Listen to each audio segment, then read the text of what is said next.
Bonjour et bienvenue dans cette série de podcasts qui a pour vocation de promouvoir une éducation plus respectueuse des besoins et du développement de l'enfant en transmettant des clés de compréhension de son fonctionnement.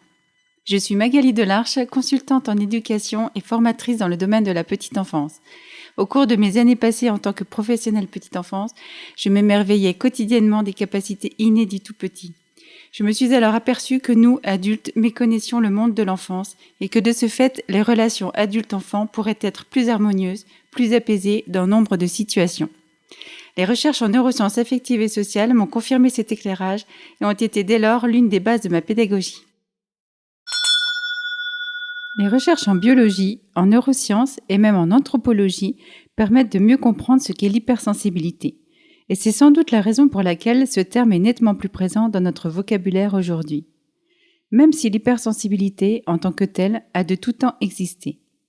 Qu'est-ce que cela implique chez l'enfant et pour ses parents ou éducateurs ? C'est quoi au juste l'hypersensibilité ? Dans notre société, l'image véhiculée à propos de l'hypersensibilité est erronée, puisqu'elle sous-entend bien souvent quelqu'un de fragile, une pauvre petite chose sans défense. Il n'y a rien de plus faux. Les personnes hypersensibles sont certes singulières, mais elles ne sont pas de petite nature pour autant. Il s'agit en fait de traits de tempérament et non d'une pathologie ou d'un trouble. L'hypersensibilité est présente dès la naissance, mais ne se manifeste pas toujours dès le début de la vie. C'est parfois seulement lors de la petite enfance ou de l'entrée à l'école qu'elle se révèle. La biologie nous a montré qu'il y avait certains gènes responsables de cette sensibilité qui rend l'hypersensible très réceptif aux signaux sociaux et émotionnels qu'il y a autour de lui. Les neurosciences nous montrent que le filtre qui permet au cerveau de ne laisser passer que certaines informations est moins fort chez les personnes hypersensibles, le maillage est moins serré. Résultat, elles reçoivent de très nombreuses informations et sont bousculées par la vie, dans le sens où tout est d'une grande intensité, et qu'à la conscience des choses s'ajoute le réseau des fulgurances et des savoirs intuitifs. Au niveau anthropologique, nous avons appris que le monde de l'hypersensibilité était un monde où les personnes s'étonnent, écoutent leurs sensations, même si elles leur semblent déroutantes, elles ne sont pas obligées de passer par l'intellect pour tout comprendre et ont un rapport aux choses qui leur permet d'explorer d'autres dimensions et de sortir des normes. Il est donc possible de définir des traits communs aux personnes hypersensibles, enfants comme adultes, tout en gardant à l'esprit que chaque personne va le manifester de manière individuelle et ne présentera pas forcément toutes ses caractéristiques. Les personnes hypersensibles remarquent davantage de choses dans leur environnement, réfléchissent de manière approfondie pour toute chose avant d'agir, sont généralement dans l'empathie, intuitives, créatives, intelligentes, attentives aux autres et agissent souvent en conscience. Elles sont facilement submergées ou surstimulées. Leur sensibilité sensorielle est exacerbée, les émotions sont ressenties plus fortement, le niveau empathique est supérieur, elles sont dans des relations authentiques et ont une imagination hors cadre. L'hypersensibilité est donc marquée par la vulnérabilité. Les choses blessent plus profondément, touchent plus intensément. Les enfants hypersensibles, tout comme les adultes qui le sont, les reçoivent de plein fouet, en plein cœur. La vulnérabilité n'est pas une faiblesse, c'est le propre de l'être humain lorsqu'elle est autorisée à être manifestée. Les enfants hypersensibles sont des enfants hypervivants et ne sont donc pas à calmer. Leur besoin est d'être entendus dans leur comportement. Malheureusement, les adultes ne sont généralement pas préparés et conditionnent inconsciemment les enfants à entrer dans le moule. De ce fait, ces derniers sont souvent classés en enfants timides ou enfants difficiles. L'hypersensibilité n'est pas une maladie, c'est un cadeau, un véritable présent pour l'humanité. Le monde a besoin d'enfants hautement sensibles, surtout lorsqu'ils ont été bien accompagnés. Mais notre société renvoie un message de culpabilité à être trop animé, trop agité, trop turbulent, trop exigeant ou trop tatillon, à être trop en somme. Le risque est alors grand de les ranger dans la case TDA, trouble du déficit de l'attention, alors que leur attention est intacte lorsqu'ils ne sont pas surstimulés et qu'ils gèrent leurs priorités. Pour les parents d'enfants hypersensibles, le défi est grand, même si c'est aussi une très belle responsabilité et de grands bonheurs authentiques.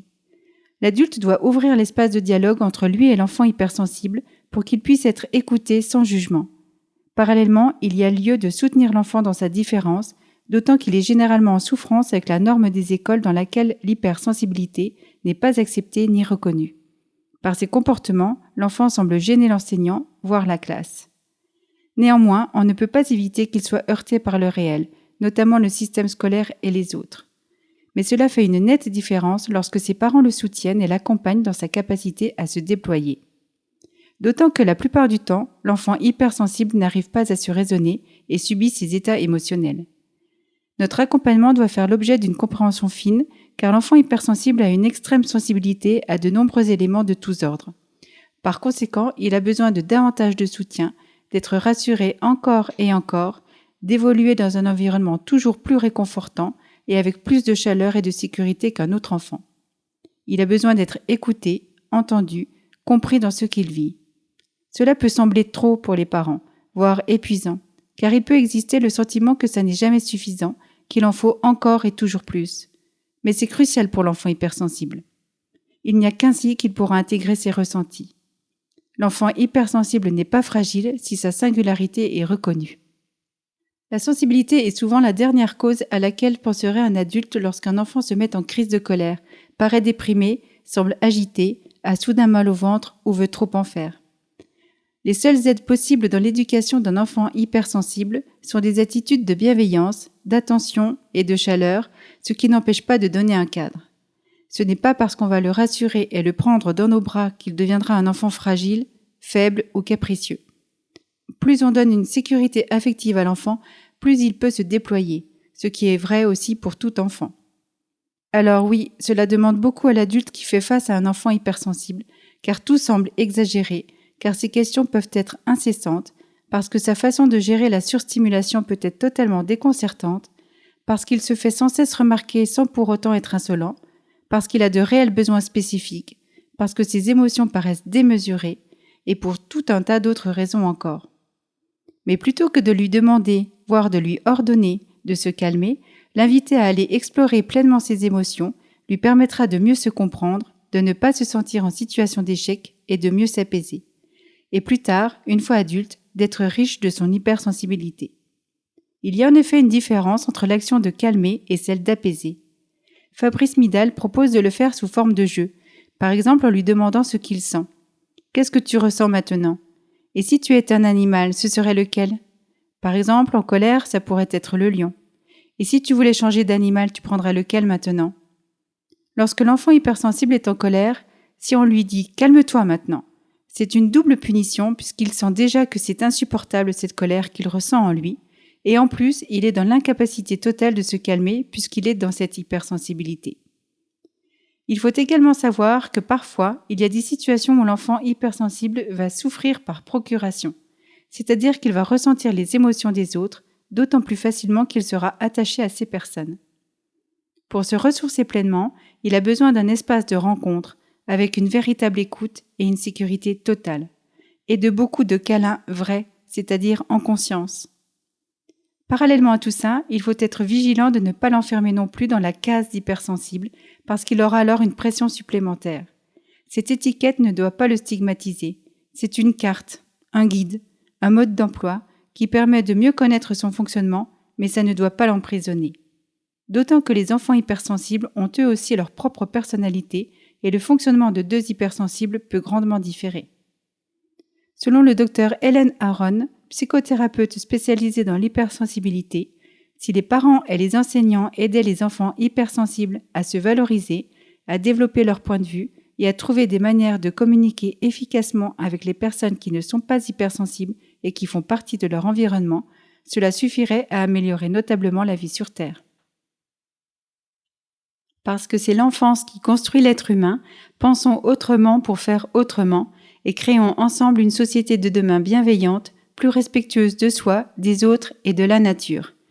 Si ce sujet a éveillé votre curiosité et que vous souhaitez en savoir plus, ou s'il a résonné en vous par rapport à une situation ou une éventuelle problématique, contactez-moi à l'adresse mail suivante: contact@magalidelarche tout attaché sans e à magali.fr. Je serai ravie de vous apporter mon aide et de répondre à vos questions. En attendant, n'hésitez pas à partager et à me laisser vos commentaires. À très bientôt pour un nouvel épisode.